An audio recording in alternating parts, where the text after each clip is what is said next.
So middle class వాళ్ళకి, rich వాళ్ళకి ఈ వీడియో అనమాట. అంటే మిడిల్ అంటే కంపారిజన్ చేస్తున్నాం మనం యాక్చువల్గా చెప్పాలంటే.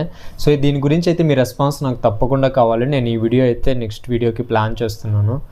సో ఫస్ట్ మీరైతే దీని గురించి రెస్పాన్స్ అవ్వాలన్నమాట. ఏంటంటే అసలు మిడిల్ క్లాస్ వాళ్ళు ఎంత కష్టపడుతున్నా సరే మిడిల్ క్లాస్లోనే ఉంటారు.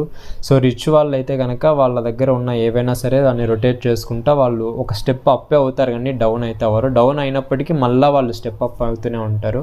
సో కానీ మన మిడిల్ క్లాస్ వాళ్ళు ఎంత కష్టపడుతున్నా సో అదే లూప్లోనే ఉంటారు మన వాళ్ళు అని చెప్పి నేను అంటున్నాను. సో దీని గురించి మీరేమంటారు? అసలు వీళ్ళు ఎందుకు ఇంకా మిడిల్ క్లాస్ వాళ్ళు మిడిల్ క్లాస్లోనే ఉంటున్నారు, ఎందుకు దాన్ని దాటి బయటికి రారు?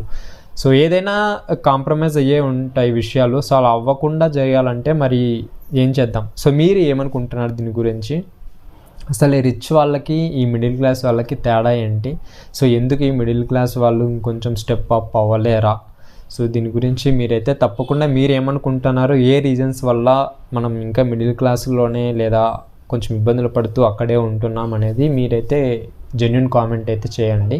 సో దీని గురించి నేను వీడియో ప్లాన్ చేస్తున్నాను అనమాట మంచిగా. సో మీరు ఇచ్చే రెస్పాన్స్ని బట్టి నేను మంచిగా వీడియో అయితే నెక్స్ట్ వీడియోలో చేస్తాను. ఇంకా మన ఛానల్ని ఒకవేళ సబ్స్క్రైబ్ చేయకపోతే సబ్స్క్రైబ్ చేయండి. మన కంటెంట్ని మీ ఫ్రెండ్స్కి, ఫ్యామిలీకి షేర్ చేయండి. సో ఇలా ఇంకా మంచి వీడియోస్ అయితే నేను ప్లాన్ చేసుకున్నాను. కొంచెం టైం పడుతుంది. సో చేస్తాను, మంచి వీడియోస్తో మీ ముందరికి వస్తాను. సో కొన్ని డేస్ అంటే 3 వీక్స్ నుంచి నా వీడియో అయితే రాలేదనమాట. ఏంటంటే నేను శివరాత్రి ఈవెంట్స్కి మణికంఠ మాస్టర్ కింద డాన్సర్స్కి వెళ్ళేసి సో అక్కడ కొంచెం నాకు టైం అయితే పట్టిందనమాట. సో ఎడిటింగ్కి కానీ వీడియోస్కి కానీ టైం దొరకలేదు.